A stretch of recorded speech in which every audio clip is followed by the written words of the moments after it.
What does it mean to live life to the fullest, train to your potential, and perform at your best? Leave nothing on the table. That's a non-negotiable, is that I strive to be better every day. Because if I'm not on top of my game, how's anybody else going to follow me down the road?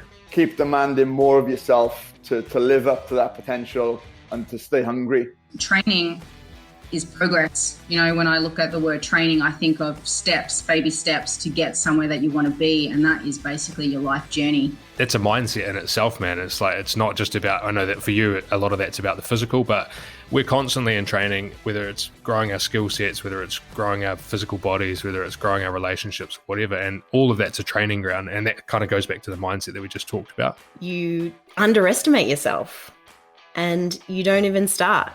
But then once you start, you often surpass what you thought you could do. Perform at your best, mate. That's sort of what life is all about. You know, I want to have the knowledge, I want to have the fitness, the health, the ambition and drive that no matter what comes along, when that next phone call comes, I can just say yes. I don't have to worry. Just go and do it.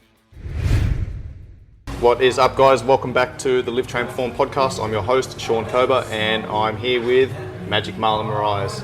Mate, I really appreciate you sitting down with me and having this conversation. For my audience, can you give them a quick introduction to who you are? My name is Marlon Moraes. I'm a UFC fighter. I'm ranking in the top 10, and I fought for the UFC title. I've been a champion in the World Series of Fighting, and I'm not living the best moment of my career.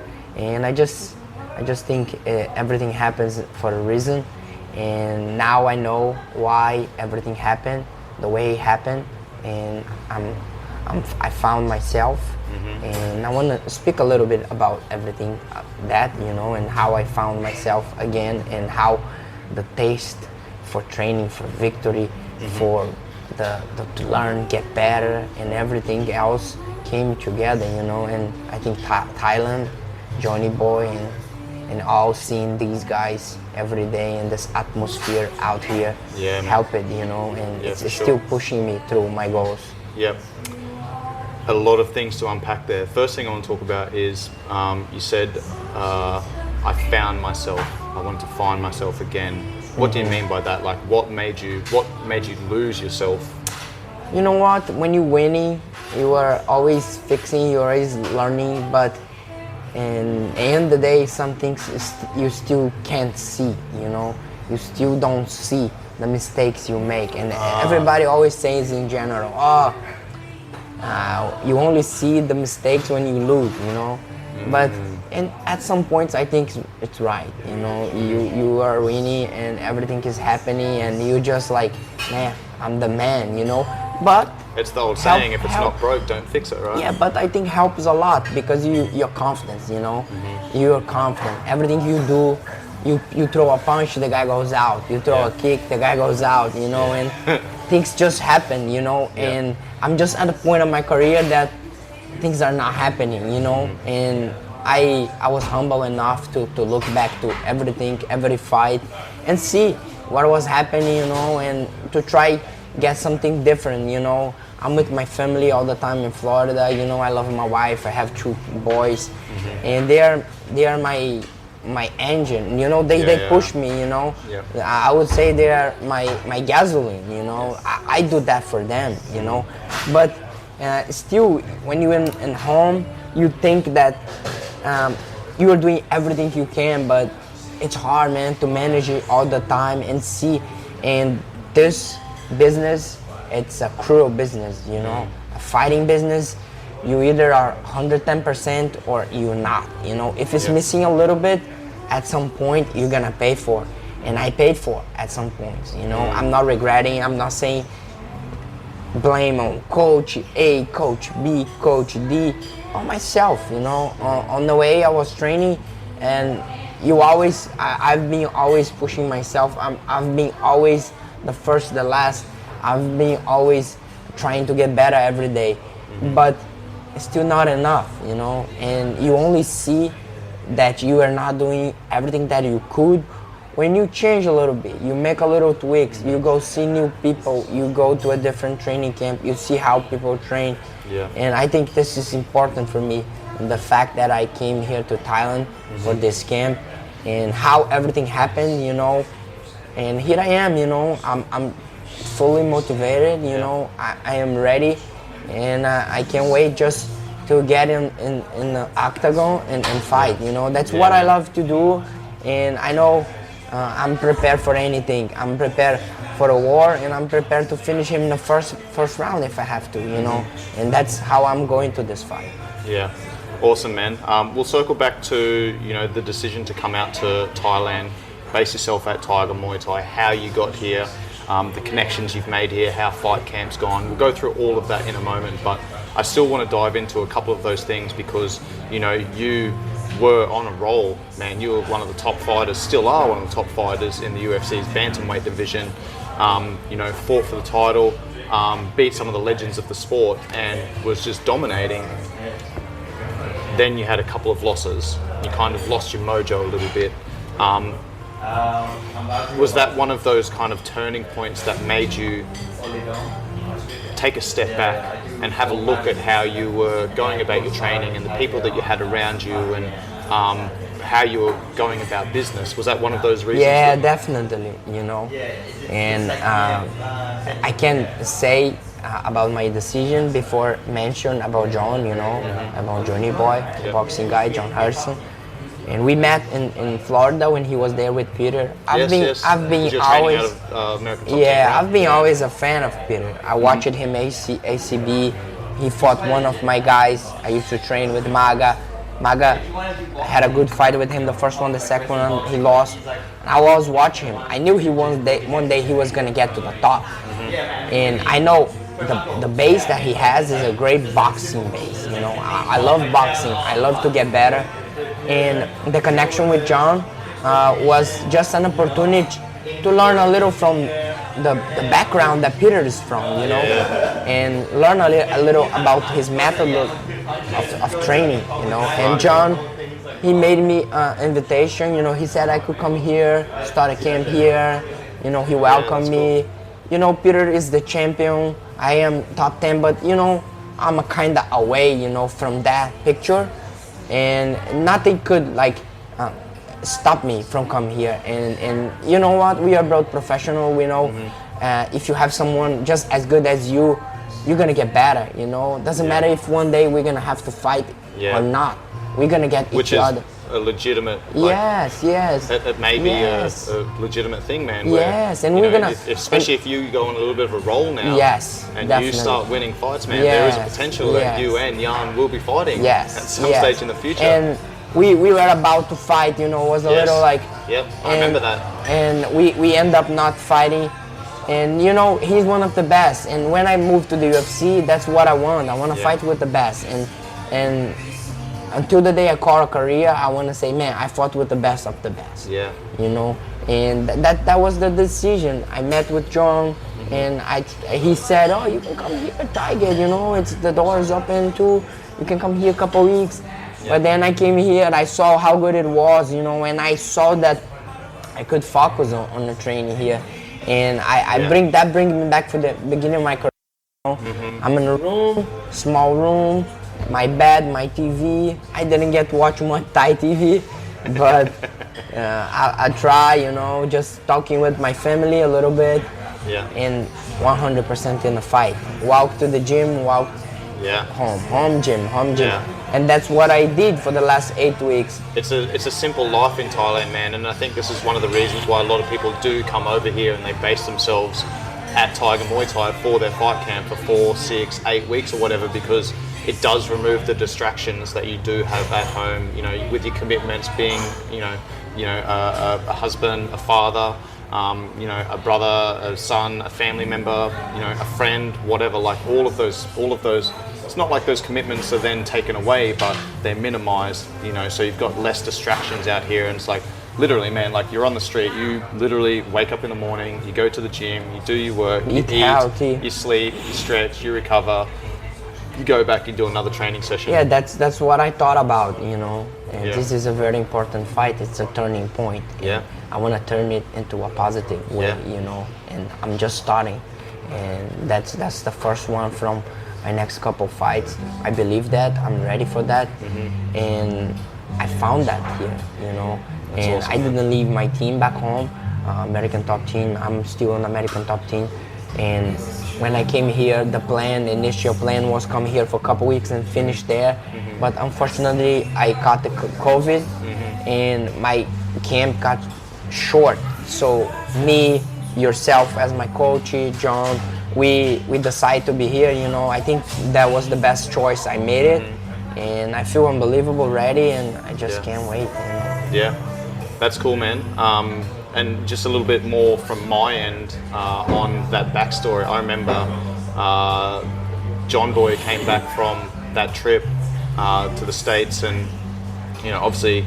I'm not sure if it was before the Aljamain fight or before the Jose Aldo fight. I think it was Jose Aldo fight. Your name was mentioned for potentially you and Jan fighting for the bantamweight interim title. Is that correct? Yes. That's right. So I remember Johnny was like, "Hey, we had a fight. We had a fight. We signed for the fight. We were supposed to be the main event for UFC in Kazakhstan, but then the fight got canceled because the COVID started." And then that's right. So I remember Johnny was like, "Hey, we got to prepare Jan for Moraes, man. He's dangerous." Then we got talk about my name and Aldo name, but we had a fight. The fight was canceled. That was the only fight. I only had 2 fights canceled in my whole career. That one and one fight that one guy pulled out, and I never. Step back from the fights. I always made weight. I try to be professional and respect the sport, and respect my opponents. And I think this is very important for us. Nowadays you see a lot of people missing weight, not showing up for the fight, and this is really bad for the sport.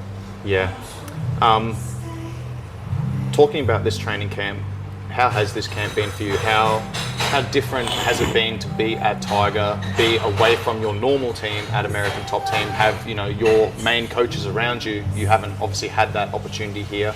You've got a completely new team around you. You're in a completely different environment. How has this change in circumstances either worked for you or not worked for you?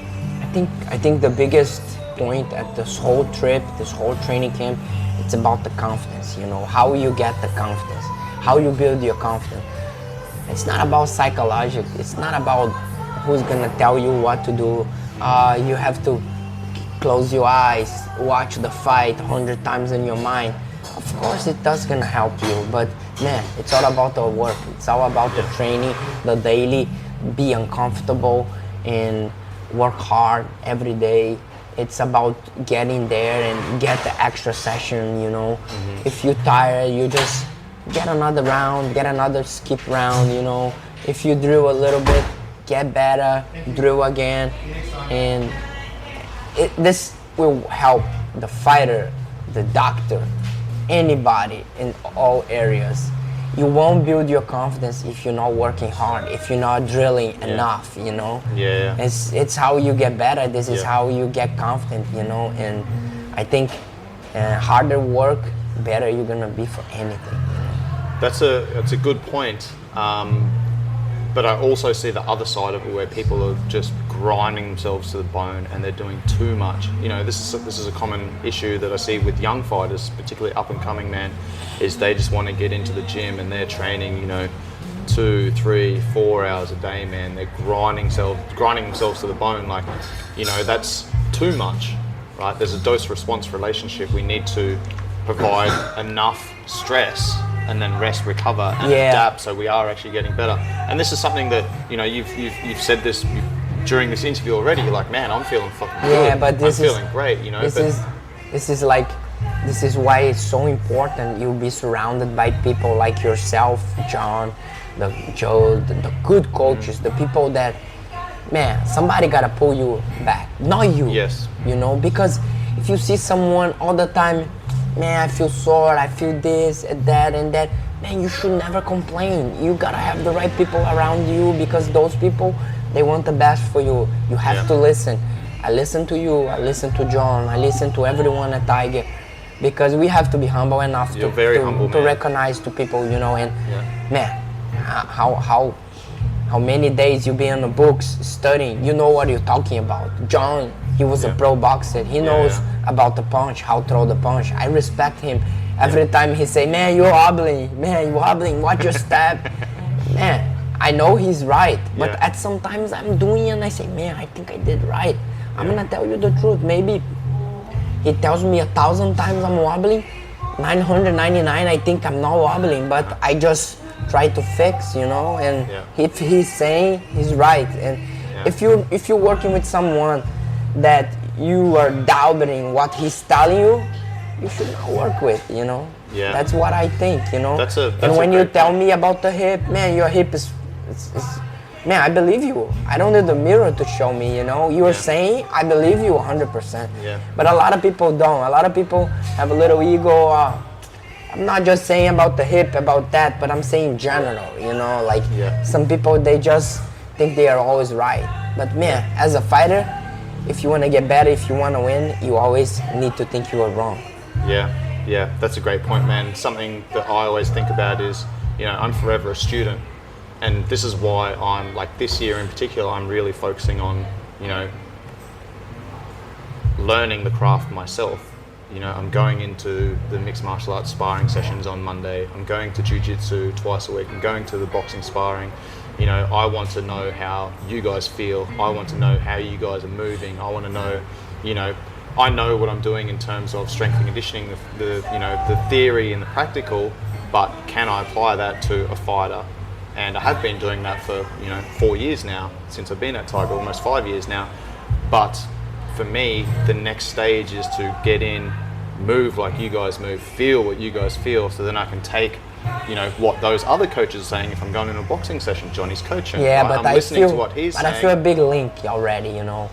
I don't know if you have a big link with the grappling and the wrestling, but I feel like the boxing department, you and John, you guys are linked, you know, and I like to see that. I like to see, because a lot of people have ego, you know, the coaches, and they don't want the conditioning guy to give an advice to the boxing guy, and the boxing guy don't want the conditioning guy to give them an advice, you know. And what I first saw here that I like it's that you guys talk with each other all the time. You guys give each other opinions all the time. That's cool.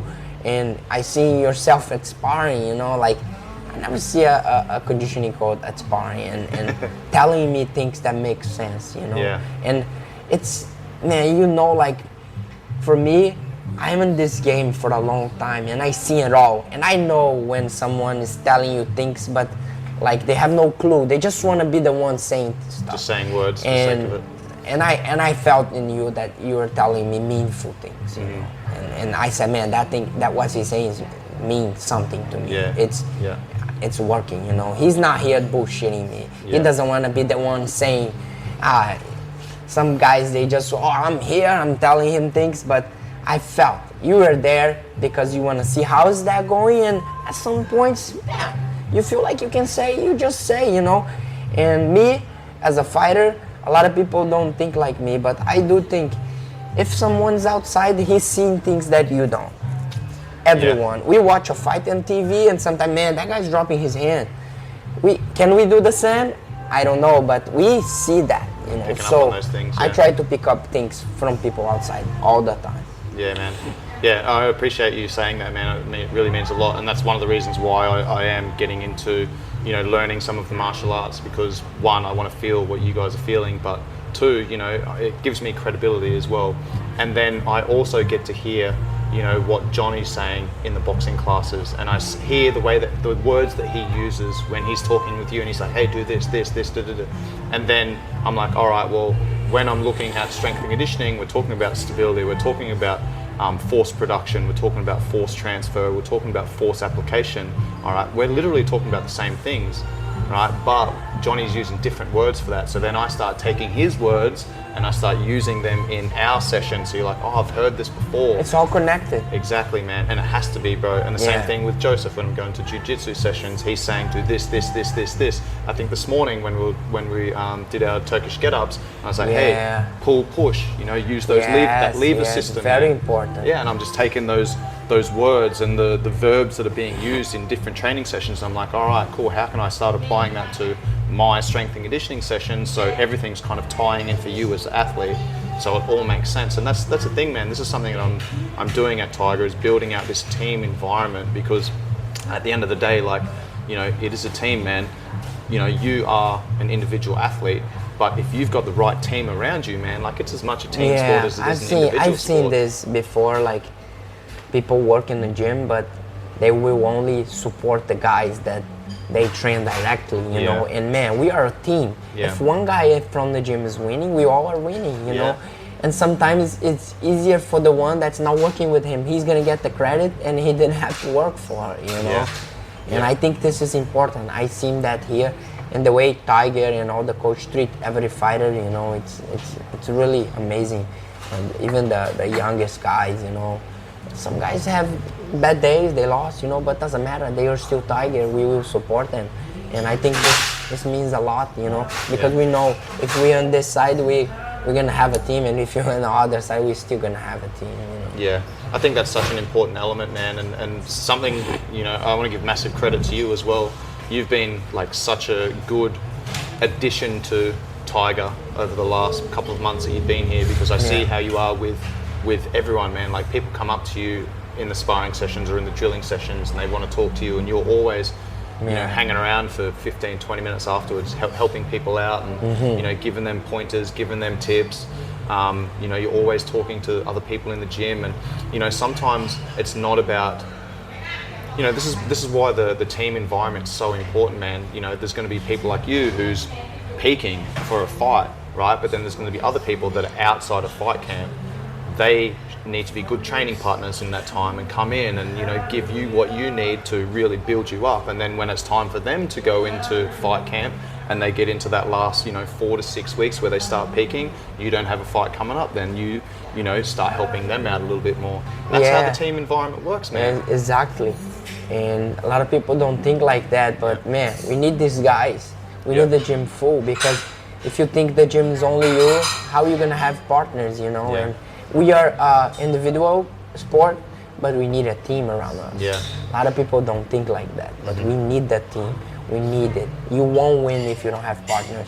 The coaches are very important, a big portion, but what are you gonna do if you only have the coaches, not the training partners? The training you partners know? is so they are important, as well. And this is, I think, in my mind, this is why, like, Tiger's such a good place to train, because you do have a number of good training partners. You know, some of them aren't here long term. A lot of them aren't here long term. A lot of people are just coming and going. It's very transient, but you know, you do get a lot of bodies on the floor, and you can pick and choose. And you know, all right, this guy's, he's a little bit taller, he's a little bit rangier, he uses his distance really well, he's quite evasive. Hey, I'm gonna team people up with from him. everywhere, and you see like the best strikers. Maybe you don't have some of the top calibers fighters in Bellator, UFC. We do have, but I'm just like saying. But we here, you're not doing rounds with them every single time. But we got the best wrestlers, the best strikers, because they're all here, man. We are in Thailand. The strikers, the best strikers we have, the best kickers. We have wrestlers, all those Russians, all those people from the... Oh, the Dagestanis. They're the killers, they're all from Europe. They are all very good wrestlers, you know. So it's a great thing to have in the camp, and sometimes you don't find it back home. It's hard to put it all together. Obviously been in camp for a couple of months now, and you've said numerous times, like, I'm feeling good, I'm ready. Like, this is our last week. You fly out, when are we recording this? Wednesday 23rd. You fly out 28th. Yes. To go over, get prepped, you know, go through the final weight loss, weight cut process, sharpen the axe, you know, peak week. How are you feeling now after the last couple of months, 6 to 8 weeks you've been in camp? I feel great, man. The confidence there, you know. We always talk about the weight. That's a big point too, you know. We have always to be connected, and like I always told you about the weight is great, and you just told me keep eating, you know, enough carbs, keep replacing. Make sure you're fueling. And here it's hot, you know. My weight is amazing. I'm gonna get there and just finish, you know, 1 week, finish training, get the speed, and get a recover week. Fight week is gonna be recover, and then let everything go on March 12th. Yeah, man. I'm excited, bro. Something we spoke about in one of our very first sessions that we had, we went through a little bit of the health metric stuff with heart rate variability, waking heart rate, etc. Have you been using that stuff? And if so, how have you been using it to track your workload, track your recovery, track your and adjust your days? Yes, I am tracking, and I haven't tell you every day how I feel, but every day it's looking okay. I barely have a day like under the 8, 7. So I'm doing good. I track my heart rate at training, and I'm recovering better and sleeping good. That was a question I was going to ask, man, is because if you do have a couple of really hard training days in a row, your heart rate variability is going to drop. Your waking heart rate is going to start elevating. Tells your body under stress, right? So then you can make smart decisions about what you're doing with sparring. All right, we're doing 5 rounds of stand-up today, and then we're going to do 2 rounds of grappling. Maybe you don't go hard for those 5 rounds. Maybe you do 3 difficult rounds standing up, and then do 1 round on the ground. And that's it. You're constantly adjusting your training session, right? Yeah, I've been tracking, and I think we are just doing the smart way, here. Yeah. We are training fine, because I never felt like exhausted, like, man, today I think I'm gonna tell coach that my body is hurt, and I feel good, and I just never told you because I really never felt that tired. And that's the thing, man, like I didn't need to ask most of the time, because I can tell the way that you walk into the gym, the way that you present yourself. Everything's an assessment for me. Yes. As soon as you walk in the gym, I love it. I'm like training one of the boys this morning, and I see you walk in, you got your coffee, you're on your phone, chatting to your kids, and I'm like, all right, Marlon's here early. He must have, he must be feeling ready good. He's ready to go. Yeah. Exactly, man. If you get there on time and with the head down, like you always say, this is important. Body language. Yes. Body language. John got that from you. Yeah. He always tells me that too. Body language. Yeah. I know it's yours. The way he says, body language. Yeah. And I just, I'm happy, I'm doing what I love, awesome. And when you do something you like it, you just enjoy every day. Yeah. It's still, I'm away from the family, but everything is working the way it should be. Yeah, cool, man. Mate, it's been great to get to know you. It's been great to train you, have this fight camp together, and get to work with another extremely high level guy. And I'm looking forward to seeing you go out there and do your thing March 12th. So I really appreciate you sitting down, giving me this time, man, sharing with myself, with my audience, this story. The name of the podcast is Live, Train, Perform. Mm-hmm. This stands for Live Life to the Fullest, Train to Your Potential, Perform at Your Best. What does that mantra mean to you? Man, I want to thank you for the opportunity to work with you and let you know that when I told one of my friends, I don't know if you know him, but he knows you. He's a black belt, like probably 5 degrees in black belt jiu-jitsu, MMA fighter. He's been here in Thailand, and I'm not even gonna say his name because he don't care. He just wants the best for me. Mm-hmm. And he said, man, when you go to Thailand, make sure you train with Shaun, because I think he's a big pillar on Ian's game and all these guys. I think he's a great professional, and you should train with him. And when John mentioned your name, I want to work with this guy, and being great. You're a really professional guy, and I think when people come here to Thailand, they gotta reach out to you. They can get good training. And my time here being amazing at Tiger, it's just my first time, I know I'll be back. We'll be back after this sure, month. Bro, yeah. We're gonna come here, get prepared for more fights, more challenges. And I'm just wanna tell the people that listen to you and they never been to Thailand, they should come here, come to Tiger, train at Tiger. And I think the training here, if you come to Thailand for Muay Thai training, you have to go to Tiger, because that's the gym, We have everything here, and if they don't have place to stay, they can reach out to the gym. The gym will provide everything. They even have a restaurant outside. Yeah. When you see on the picture, you think small, but when you get here, it's like a mall. It never ends. It's massive. It's like 3 floors, and they have everything, you know. Yeah. And I've been so happy to be here with this experience. And I think a lot of people, they gotta come here and feel that, man. There's healthy food, there's healthy life, you know, of course, if you wanna go to the beach, everything's closed. Everything you can make it happen. And the fighters too, the fighters wanna come here. I think it's such a great opportunity. If you are a fan, you're gonna train with the fighters, you're gonna have the same training.